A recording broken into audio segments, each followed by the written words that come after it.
There is a podcast that has been taking over. I see you every week, bro. That's for work. You see me for money. Before you carry on, do you miss me when I'm not around?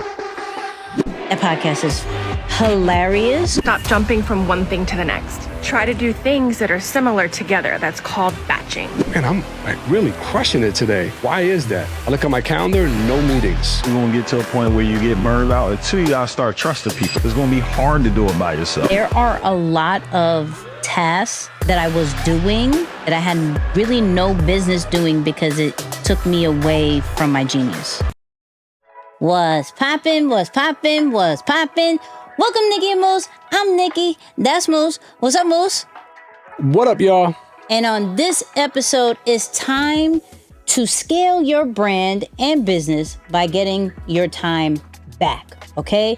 The productivity hacks you need to finally grow your brand and business. Innovate or die.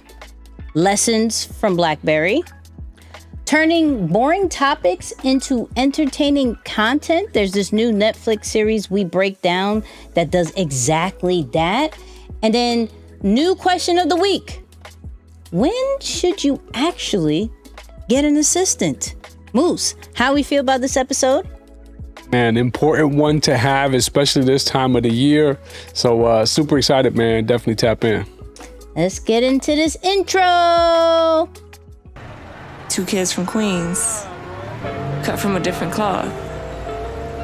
Now joining forces, helping you to elevate your personal brand. Yeah, I'm talking about Nicky and Moose, bringing you a never-before-seen perspective into the mindset, the mentality, the behaviors, the driving force, but more importantly, the stories behind the people and brands that you know and love the most.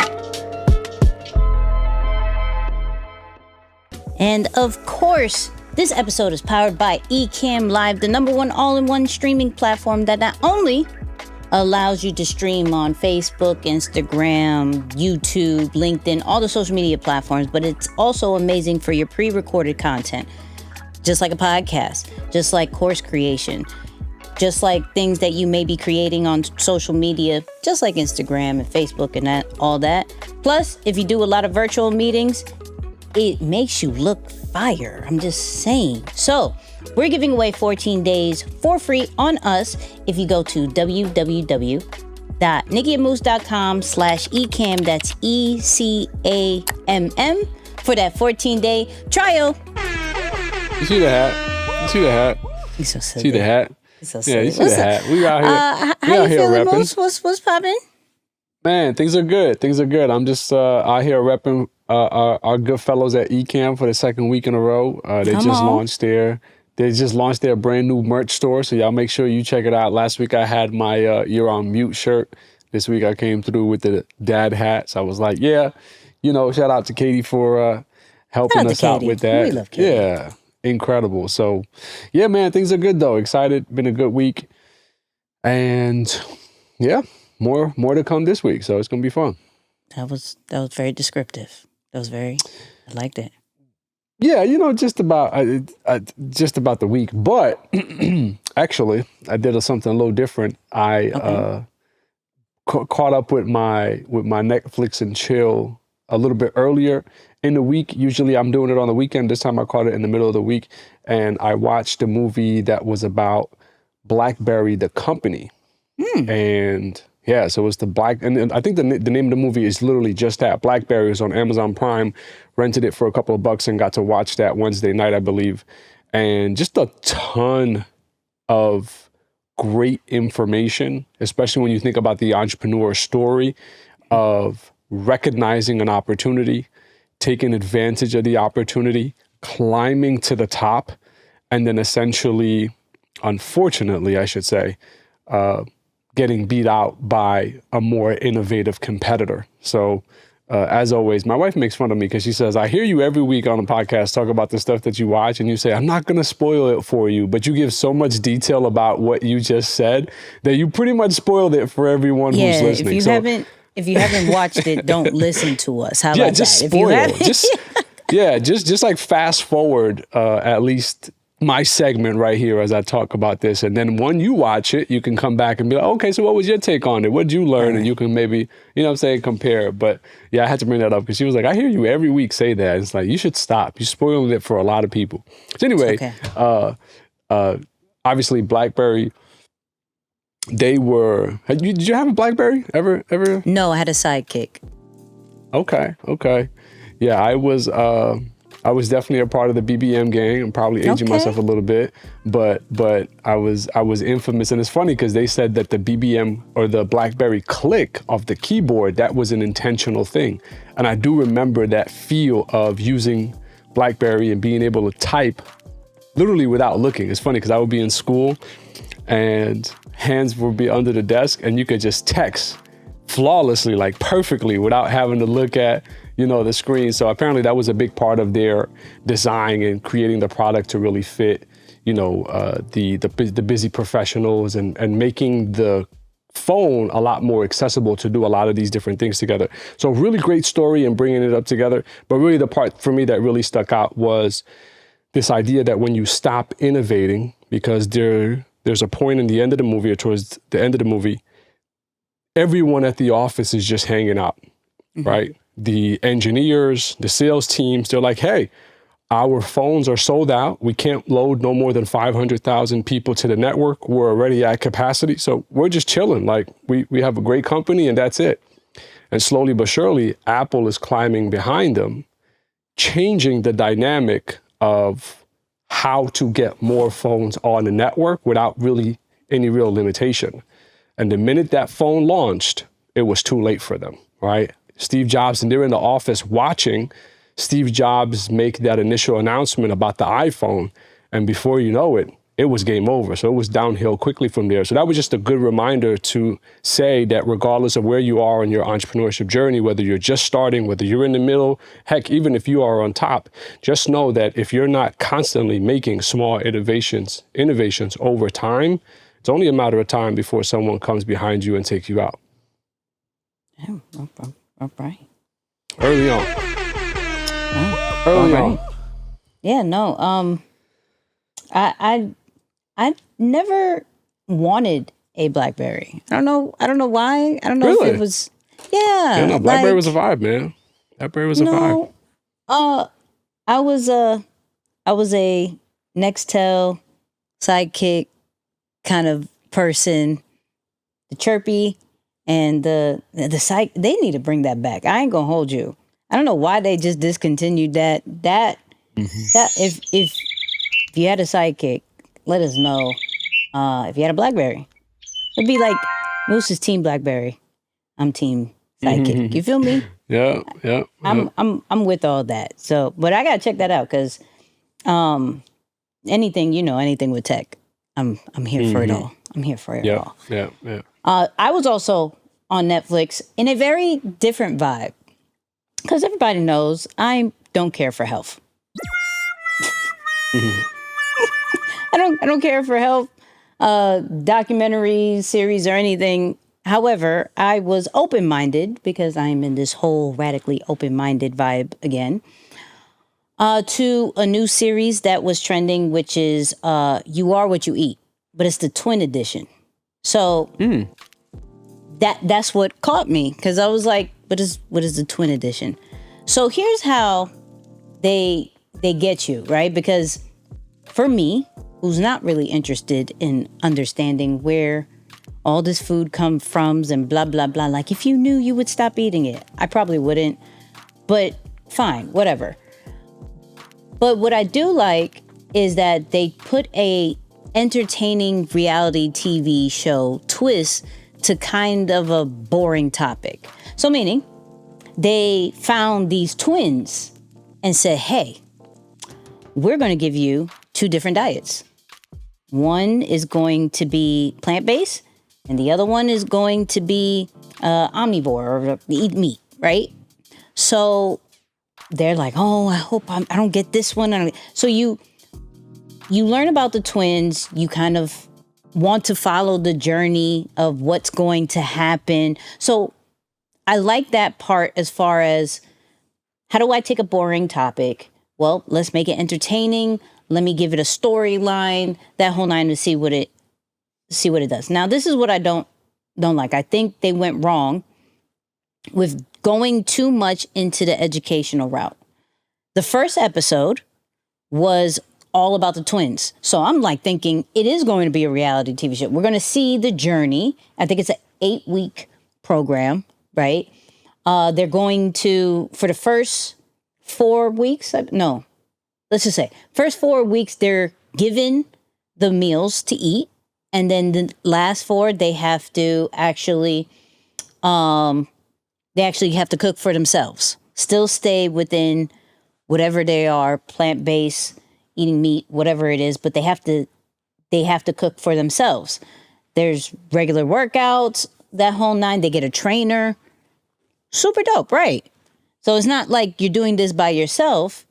And so I thought, okay, we're going to find the journey of this one, that one. And they had all different backgrounds, ethnicities. So it was cool.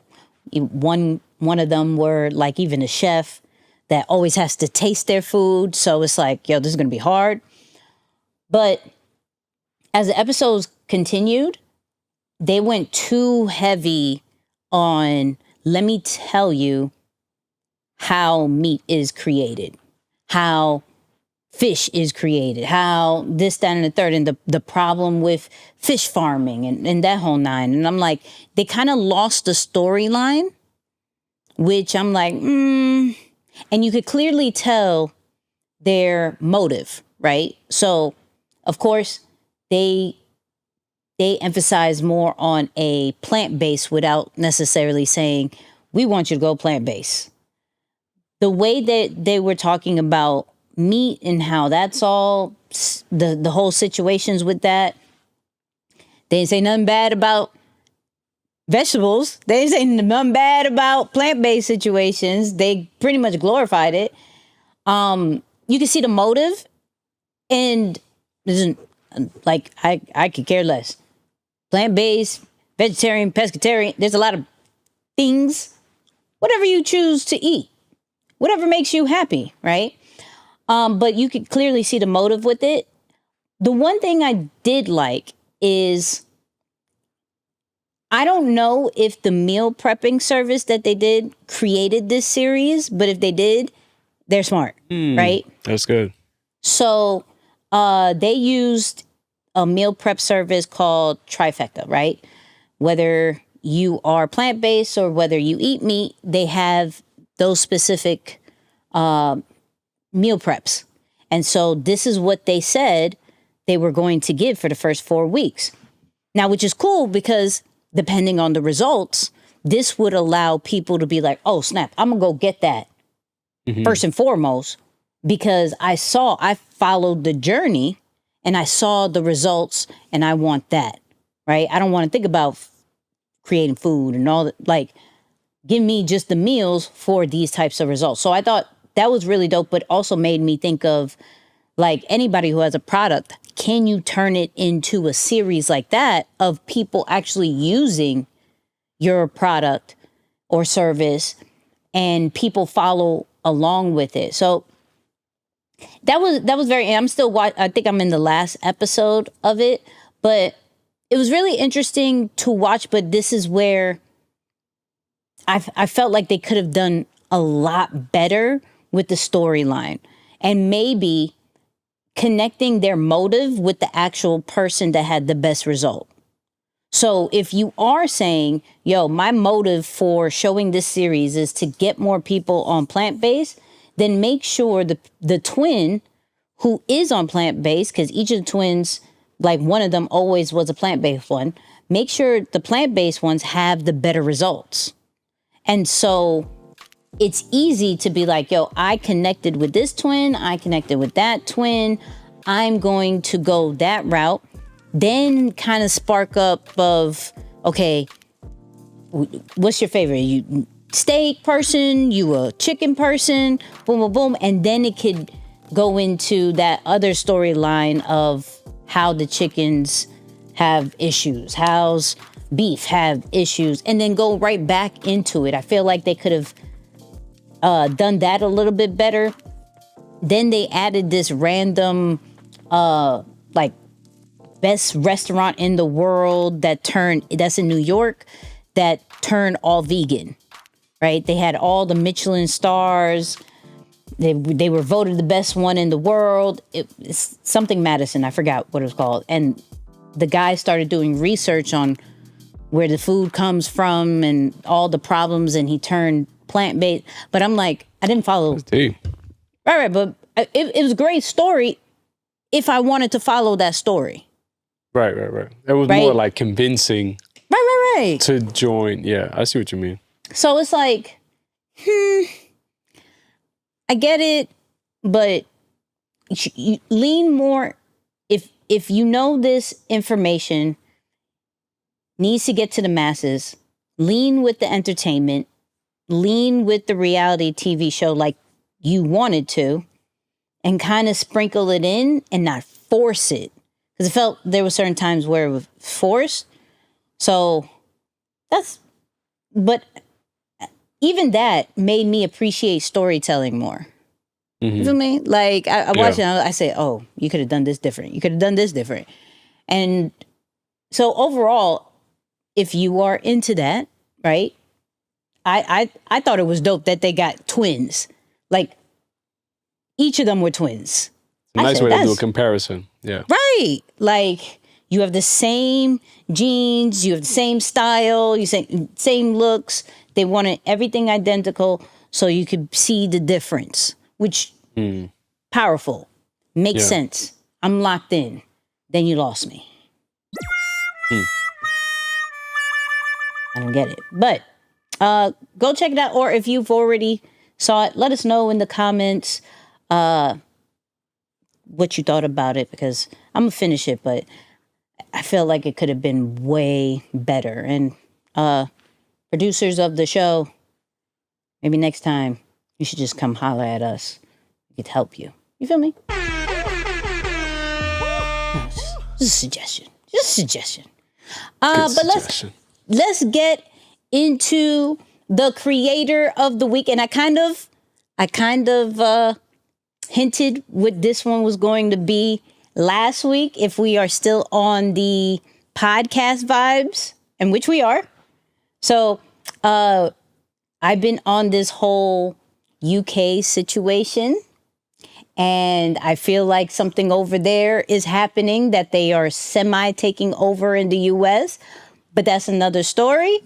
There is a podcast that has been taking over with two guys, James and Fuhad, and the podcast name is Ish and Gigs, okay? Literally, SHXT. I'm not just censoring myself. They're trying to reach the masses, and they have, okay? There is one clip that caught my attention, and I'm going to play it, but their whole format is so genius. But listen to why I love this podcast. I went to a spot with Toby last week. First of all, you're spending a lot of time with Toby, and I feel left out. I see you every week, bro. That's for work. You see me for money. If you weren't getting paid, you would see me every week. Before you carry on, do you miss me when I'm not around? When it's Wednesday and you're seeing me tomorrow, do you think, I can't wait to see James? Or do you roll your eyes and say recording day tomorrow? It depends. Wait, let me answer. I'm asking if you miss me when I'm not around. Bro.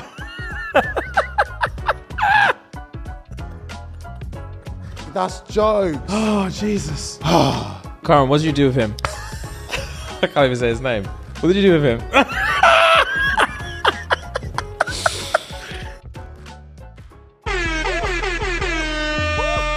Listen, their friendship is amazing. How they do their podcast is pretty much genius, because they look up different threads on Twitter and Instagram, and they pretty much go through all the comments, the funniest comments, and they make it into content. It's the most genius thing. They'll go over maybe some things that they've watched on Netflix, TV, whatever it is. They talked about MasterChef. But for the most part, we watch it to see what thread they picked, And what was the most funniest comments? It's genius. They've been doing it for years, but I think past year, they've been making a lot of noise globally. They have a huge show overseas that is making a lot of noise. So shout out to Ish and Gigs. That podcast is hilarious. Go check that out. And then let us know what you think. Moose, have you watched the podcast? This one sounds familiar. Yes. I have not watched or heard an actual episode, but I feel like you have mentioned this to me at least several times before. 17 so million. Yeah, for sure. Yes. I know it through there. That's for sure. So I got a little cheat code this week.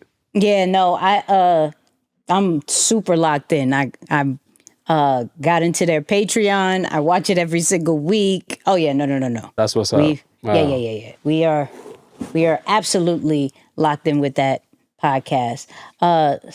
Side note, I mentioned Patreon. Go sign up for our Patreon. Patreon.com/Nicky and Moose. Amazing content, after show, audio, video.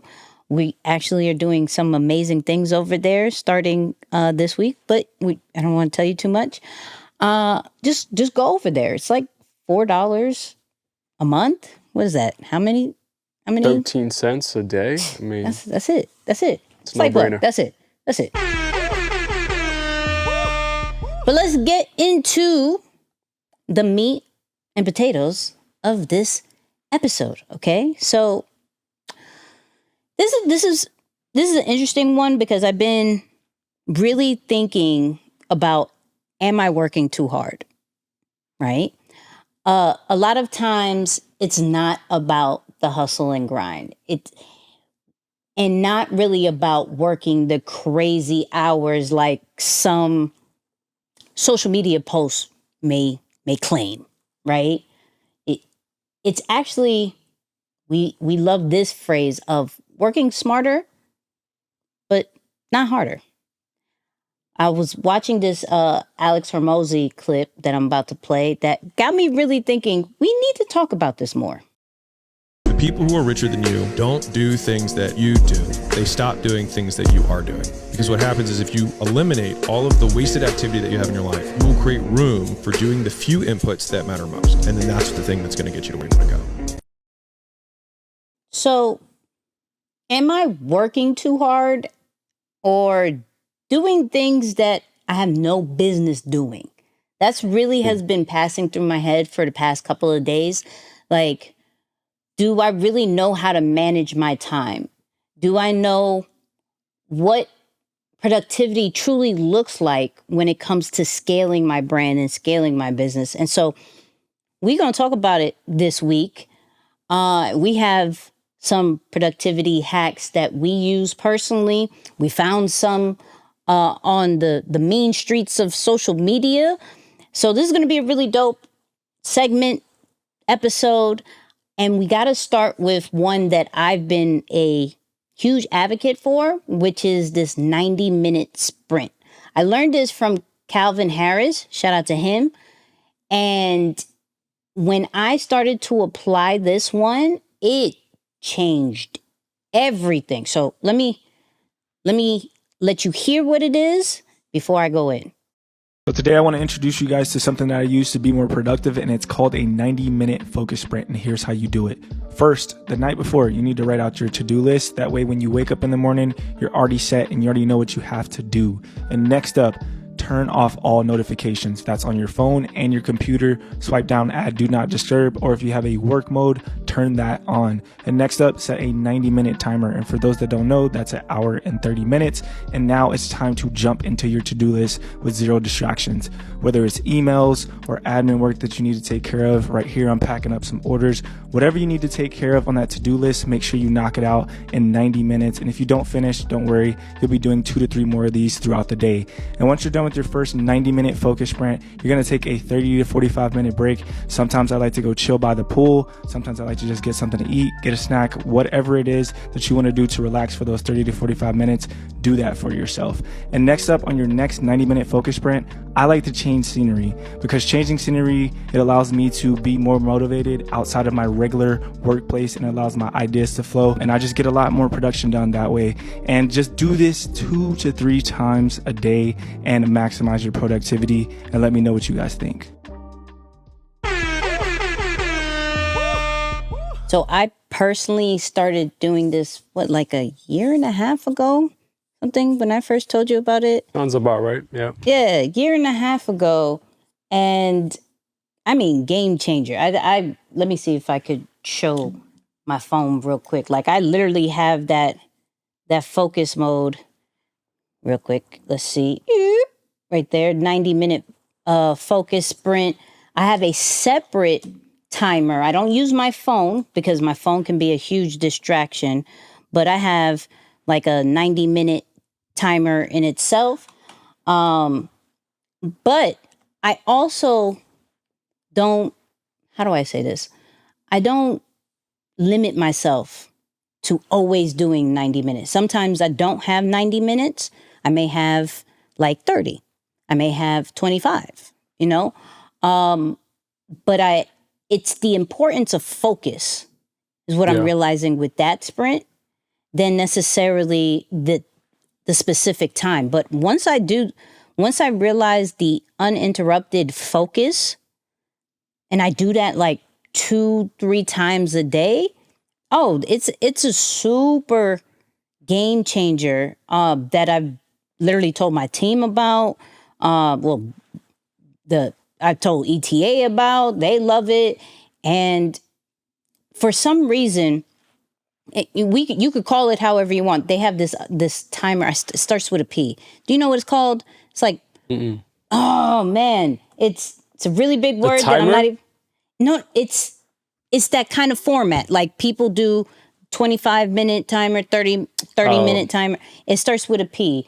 Probably when you start talking, I'll probably find it. But for you, Moose, do you do these types of sprints, or is it more like you have your own kind of routine? Yeah, no, I mean, it's relatively similar. I first got put onto sprints when we worked with our developers about 2 years ago. So I noticed that they would go on about a 2-week streak of collecting data, having meetings with us, and really carefully planning and trying to identify, okay, what is the function of this concept and what's going to happen here? And then once they activate into sprint mode, it was no looking back. There was no fixing, no correcting, no adjustments. It was simply coding everything that was developed up until that point.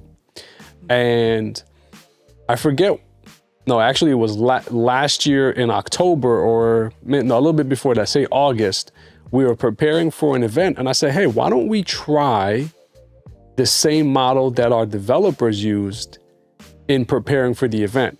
Yeah. Now, let's meet every day for a series of time, a time period, whatever that is, 2 weeks, et cetera.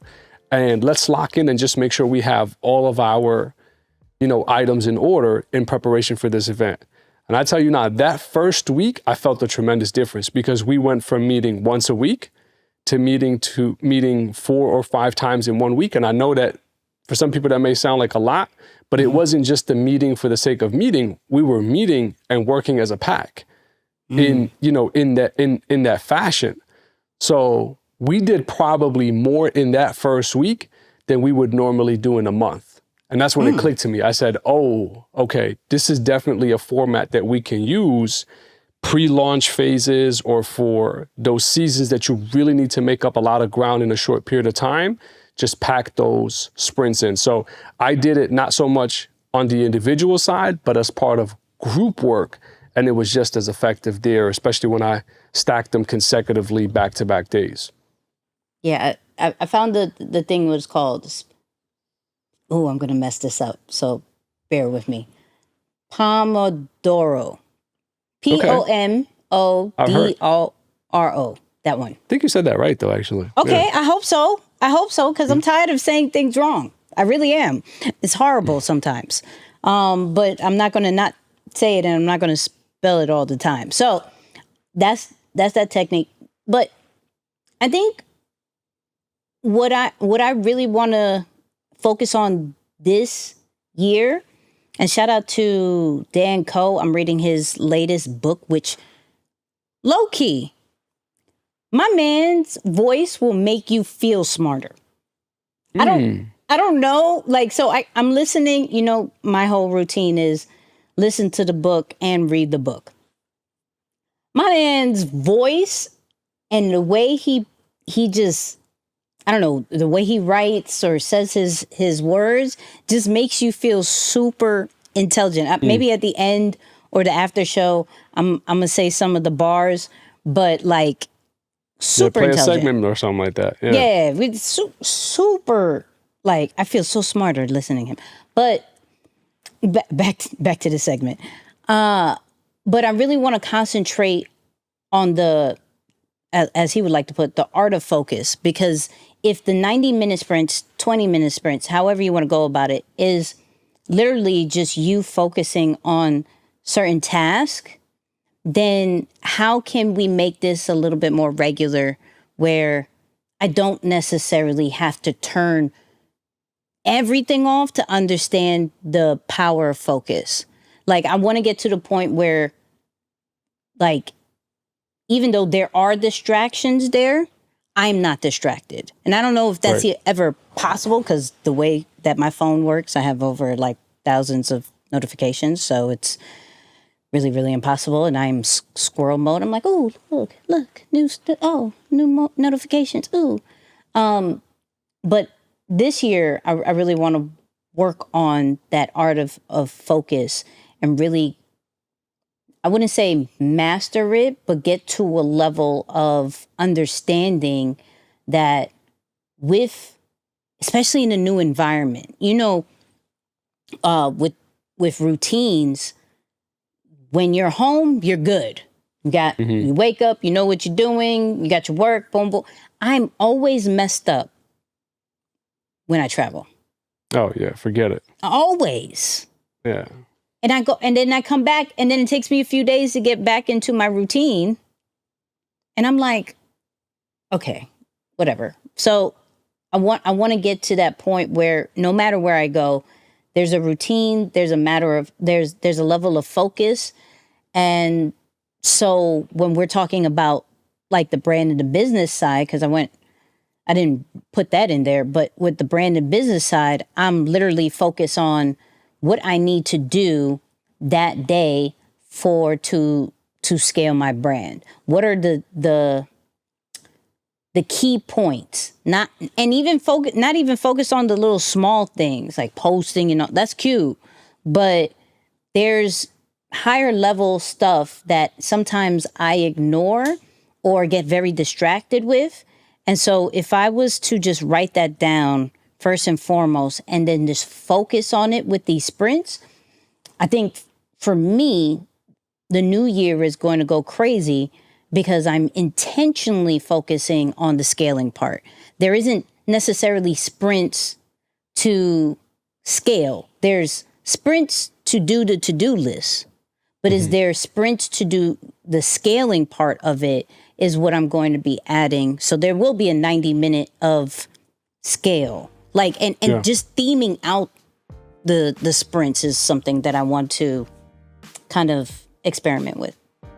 You know, it was one thing I realized late last year too, that especially for those of you who need to meet with a lot of different clients, team members, or you're just in a lot of meetings, period. I realized that if the only time you're working is when you're on a meeting, you actually are just keeping up, or in a lot of cases falling behind. You need some sort of space to work privately. And you know, that's the beauty of that sprint. And I think for a while last year, the only time I really worked was when I was on meetings. Oh, I got a meeting with so-and-so. Oh, I got a call here, or I got this, I got that. But I never sat down to do my own planning or just personal private work that allowed me to jump ahead or really get clear on what else I want to do. And so that was what I unlocked late last year. I said, no, I can't just meet or I can't just work when I'm meeting with someone. Although granted, some of those meetings, as I mentioned in the sprint fashion, we started to do work on the meeting. So that's cool. But beyond that, I need to sit down and be able to look at what's going on, how things are performing, and make my adjustments based on that, or just research, whatever it is. I just can't only count work as when I'm in a meeting. You know, there needs to be times outside of that. So that was a nice little discovery for me from a business scale standpoint, that a lot of meetings most meetings are about day to day, or they are reactive to what's already happened.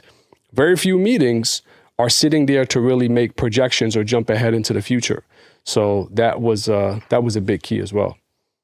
Yes. See, I don't even like meetings. It's weird. It's like I do, but I don't.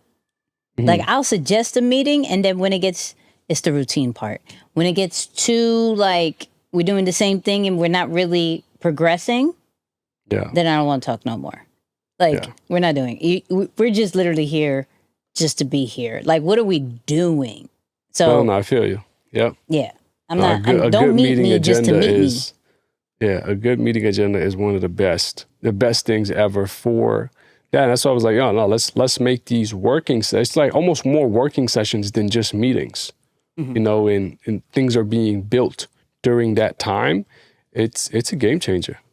Are you the when it comes to a to-do list or task or anything, are you more of the digital side of things, of typing it on your phone, computer, or are you a pen, pad, notebook person? No, pen and like legal pad for me. I've tried digital so many times, and I'll do it for like maybe 2 weeks, and then I just find myself reverting back to pen and pad. So yeah, I'm going in that direction. So even just recently, I bought another one. Here. I'm so torn. I'm so torn, because here's the thing. I'm moving around, so I need it digitally, right? But I can't, like, for some reason it doesn't register to me when it's digital. But then I write it and then I forget it because I'm moving around. So I have to find a happy medium. So what I'm going to be trying, and this is no plug, they ain't pay us or anything like that, but on my iPad, that Good Notes app where you're able to write. Mm-hmm. So I'm going to be trying that this year, where I'm actually going to use this Apple Pencil that would cost way too much for no reason, that you don't really have any reason for. But I'm going to use this Apple Pencil and use this app to write. I got like a screen protector, the paper-like one. Shout out to CJ who bought me that for Christmas, where it feels like you're writing on paper with your iPad. It's like matte, right? Yeah. So I'm going to be writing a little bit more, which then it will technically be digital because I could then see it on the go. Right. So I'm going to try that, but I've been so torn because, you know, I'm a Notion person. So I'll do that for a little bit. Like, I'll write in pen and pad, but then I'll go right back to Notion for the simple fact that I need it everywhere I go, and then I could track it. But Notion's not super friendly when it comes to a to-do list that registers in my mind, at least. Everything else, Notion's perfect, but yeah. That makes sense. I got to try that. I'm willing to experiment with the iPad, because the big game changer for me last year, and I talked about it even during the Christmas list, where I said, man, multi-screens or a bigger screen, that was a big productivity hack for me. But the digital pen transfer thing, I'm going to try it. I've been in a really good rhythm with the legal pad. I just got this new like leather binder that I can now store, because the issue with the legal pads is when you're just stuffing it in your bag and you're on the go, they can get disorganized, they can get ripped, one falls out of the pack, and it could be a little bit messy. So now I just got this new like leather, almost like a leather folder, if you will. I store all my papers in there. I got some important letters, whatever. So I feel real organized there. But maybe it'll be good to keep that for record, especially when you can now have digital record of all of your notes in one place, and regardless of how long it's been. So, oh wait, let me go back. Oh, so yeah, that'd be cool too. Yeah, that's that. But that's why I've been so on Notion too, because I could look it up, right? Super quick. Keywords. Now they have this question and answer thing. I could look up everything that I need to. So I'm always, like I said, I'm always torn with it. But another productivity hack that I realized that may help you with the iPad is that I don't have no social media on that joint. Same. Yeah. Yeah. I have there's no notifications on that one besides like text. And then when I put the focus joint, that there's not even a situation. But my iPad literally has like 3 screens. It's research homepage.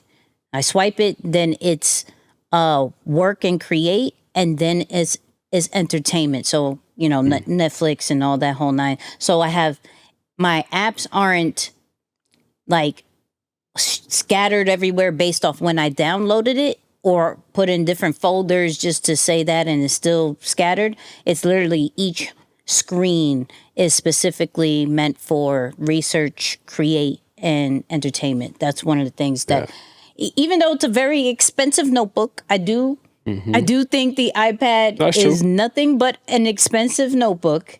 It doesn't really have true meaning for me, but it works out from a productivity side when I have it that way. But let's get to this next clip that we found, done by Leslie Levito. I want to say I said that one right. She did these 3 tips that we got to talk about that's really fire. There's one that I was like, ooh, hold on. And this flow state situation. So let me play that for you. Tip number 1, stop context switching. In other words, stop jumping from one thing to the next. Try to do things that are similar together. That's called batching. Besides batching, tip number 2 is blocking. You want to figure out your natural biorhythm of when you're most productive, and you want to block those times out. That means protecting them at all costs. In your calendar, you block those times where your biorhythms are very productive and you only work. No doctor's appointments, no errands, and no lower level admin activities. You want to protect these flow states. And tip number 3 is you want to have a system and structure. You need to be able to see all of your bandwidth and everything that there is to do in a structure. I personally use a combination between a project management system and a calendar. So good. You know, one of the things that I've been applying, and I like that phrase, biorhythm, but one of the things I'm now doing is there's at least one afternoon a week with absolutely no meetings, nothing scheduled on it. It's just complete white space. Now, it's just, I've realized, and again, a lot of this stuff, it's so crazy because I wish I could tell you I'm always super intentional about finding productivity hacks. I'm not. I like to think I'm relatively structured. I know what I need to do on a day-to-day basis. And the big thing that I've been focused on over the last 3 or 4 months or so is looking ahead and projections. Oh, that reminds me, I got to show you a little something I did too.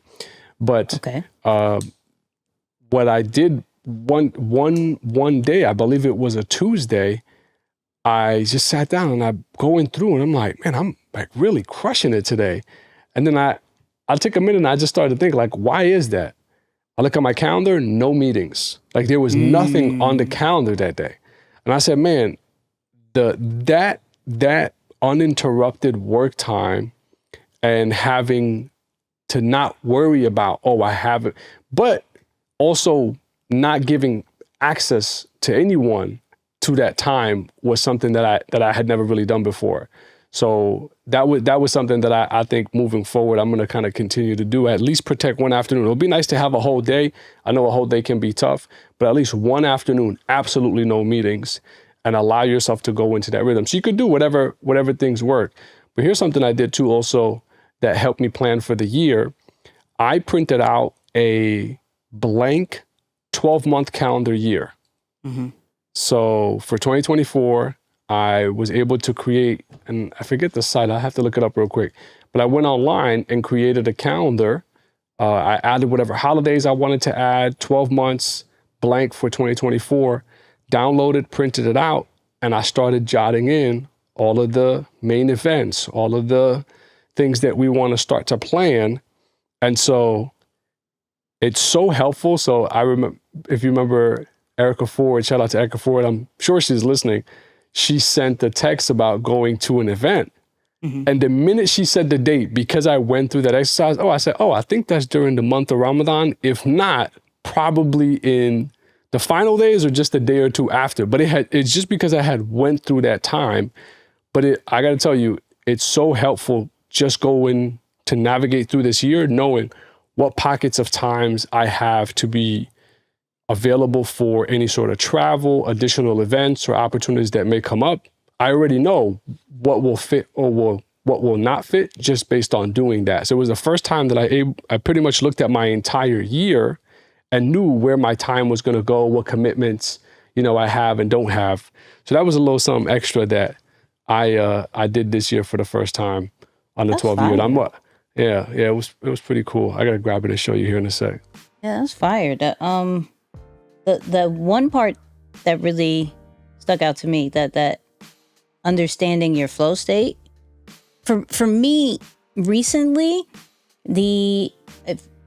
everybody knows, well, should know, that I am a night owl, but I've become an extreme night owl lately. Like I go to sleep at like probably 4 or 5 o'clock in the morning now, right? But I sleep. People, I get like 6-7 hours a day. So before you come for me, I have a app that counts when I sleep. I can show you. Don't play with me. But because then you don't go sleep so late. You don't sleep. No, I sleep. I sleep very well. Probably sleep more than you, but that's not the point. But I'm realizing that I don't really get into my groove of things till probably after 4, right? PM. I don't start really like, okay, let me start doing some of the work. And even before I became that super night owl, remember when last year where I was like, okay, I'm gonna do the morning one, but my brain did not work till probably past 12. And that's still the case. My brain doesn't function till probably past 12 or 1, and I'm not necessarily ready to actually execute anything till probably 4. Now, the creative stuff starts to go a little bit like, I realized after I talked to my girl, like when she goes to sleep, then all of a sudden I have all this energy, like, yeah, let's go. I feel like unforbidden time. Like, yes, I'm supposed to be working, right? But based off what she said, that may mean I just might block off time between like 4 to 6. Yeah. And like go in on certain things. And that's really because I mentioned last week that I was starting time blocking, and I think that may work because even though I've been doing this time blocking thing, I realize I only time block for a certain amount. Like I don't do all day because that's very overwhelming, and I'm not that much of a planner. Like I'm actually looking up AI tools to do the time blocking for me that isn't expensive, because there's one I'm not going to mention because y'all mad expensive for no reason. But it'll do it for you. You put the task and it'll automatically put it in your calendar. I want that. So software engineers, if you have a cheaper version of it, please send it over here. Please and thank you. But I think I'll start doing that, where if I know my peak is between 4 to 6, 4 to 7, then I'm going to just time block those particular times instead of just time blocking to time block. I think that when she said that, I was like, ooh, I'm gonna do that. Yeah, that's good. That's good. It's like combining both time blocking with your most productive and creative times together, you know, to really make sense of it. Yeah, that's good. What is one thing that you, from a productivity side, are you going to lean more into, as far as from a scaling wise with your business, that you didn't do last year? I'm way more proactive this year. Okay. And I know it's only been 6 days, but in the last, because it really started for me a little bit late into 2023 too. But I'm noticing being proactive and just jumping on things early. A lot of it helped. That calendar exercise really helped, because I even narrowed it down and looked at what is our ideal window for event preparation, and I identified it to be 10 weeks.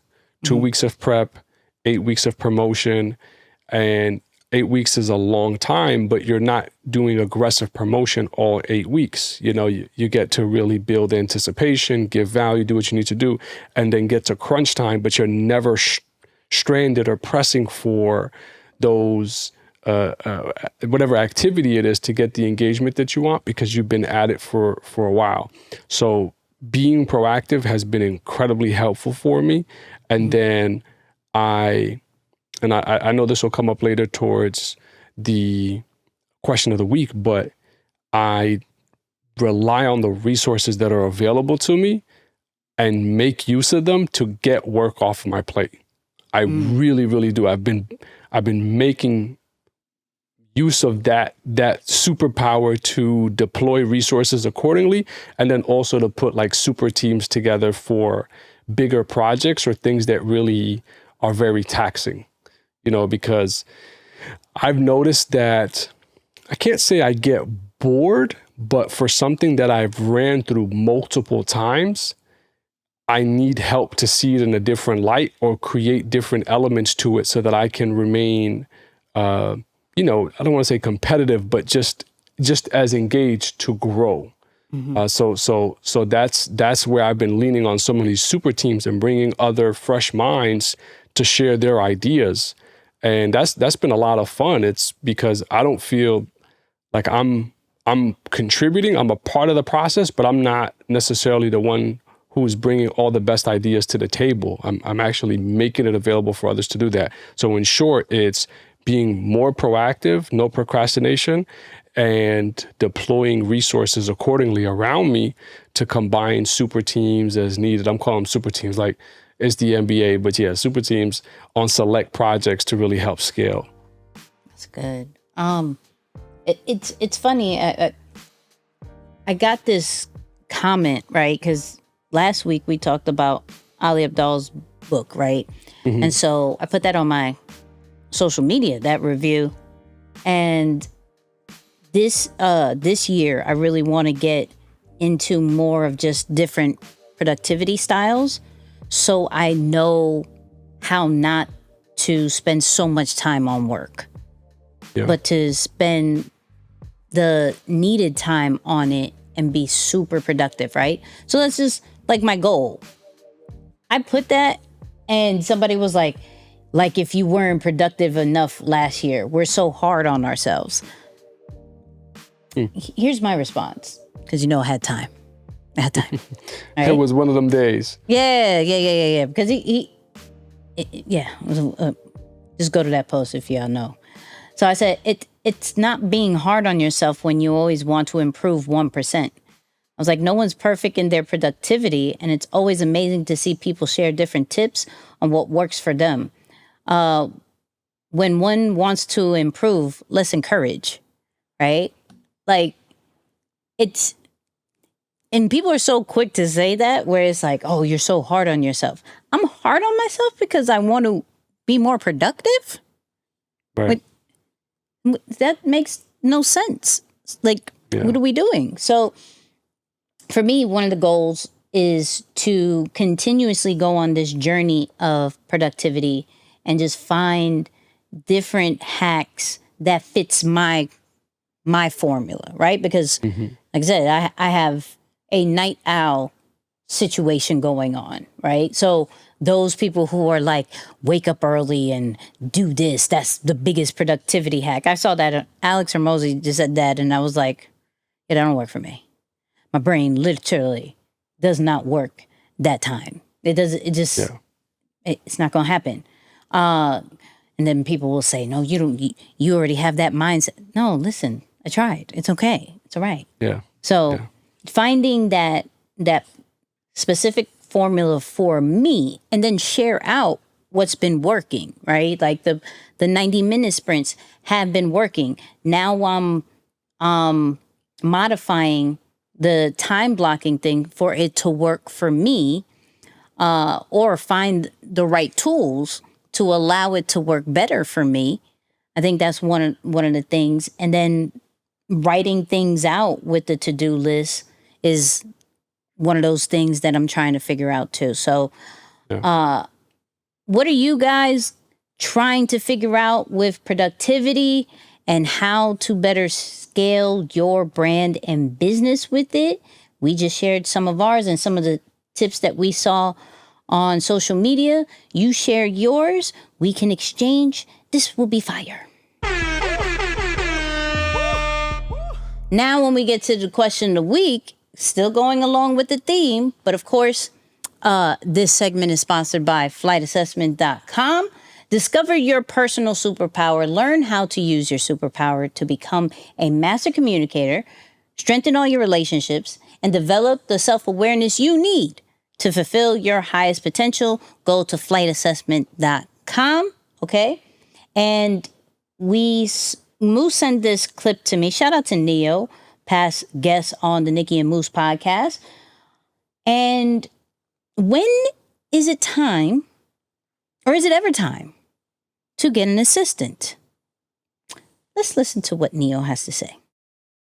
One, I recommend everybody and have to get a virtual assistant, because what you want to do is you don't want to spend your time doing LMWAs, which stands for minimum wage activities. You got to start focusing on focus on growth activities, things that make you money, right? Things that get you results, and delegate all of those other things. You're going to get to a point where you get burned out until you got to start trusting people. It's going to be hard to do it by yourself. So you want to bring on some good team members that can assist you with it.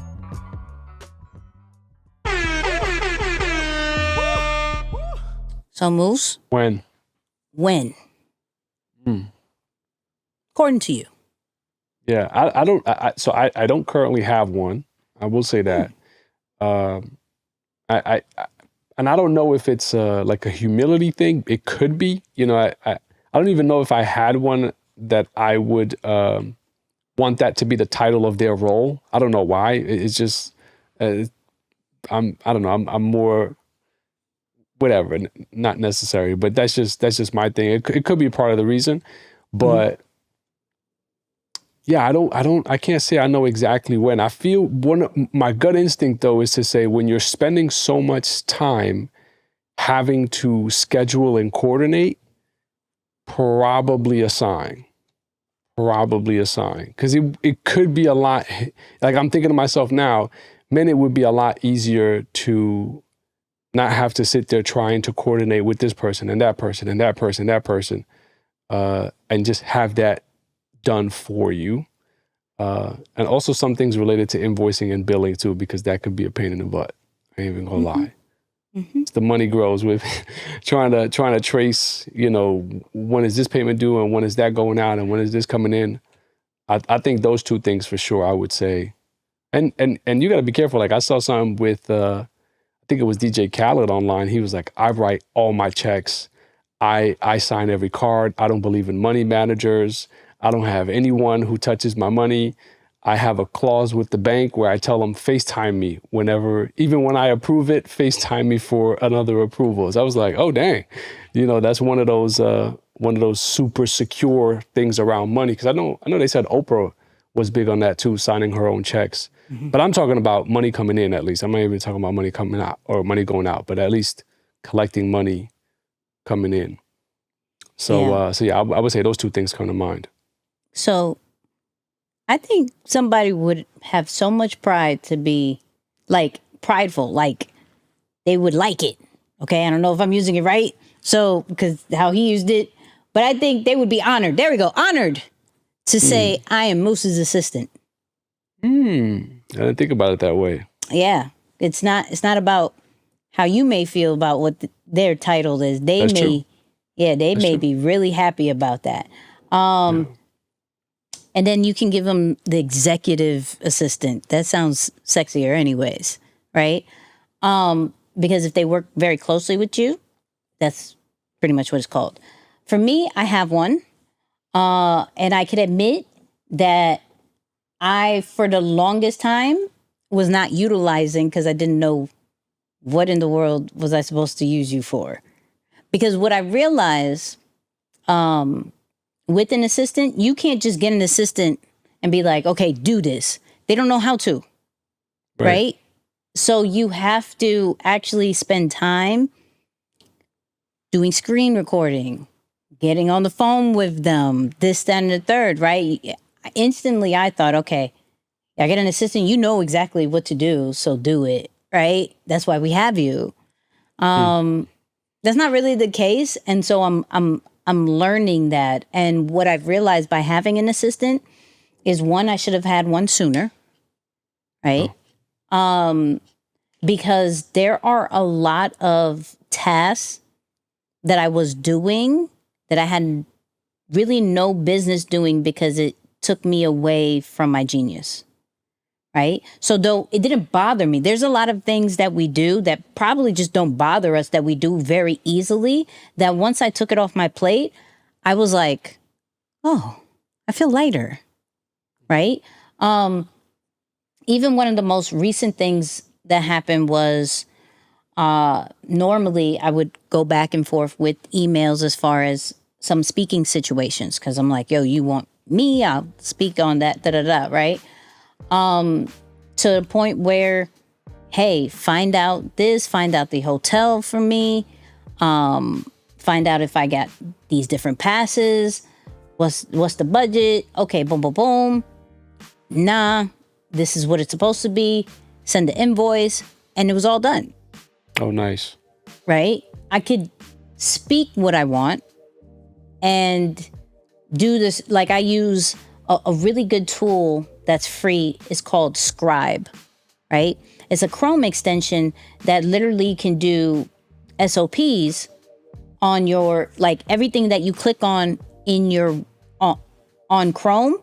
When you're doing something, it records it and it turns it into a step-by-step process, right? So you could, everything from how do you post on social media, how do you do an invoice, how do you prefer to reply to certain people, how do you send out these particular emails, like it does that, and you can send it the link, you could download the PDF. It's really dope. I started doing that and just doing some screen recordings as well, and send it and be more intentional with that. Like the shout out to Eliana, that's my assistant, right? She puts up the after shows in Patreon, right? Nice. She'll take care of the description. She'll do all these things, and some things that I was spending time on, and now I have other things to do.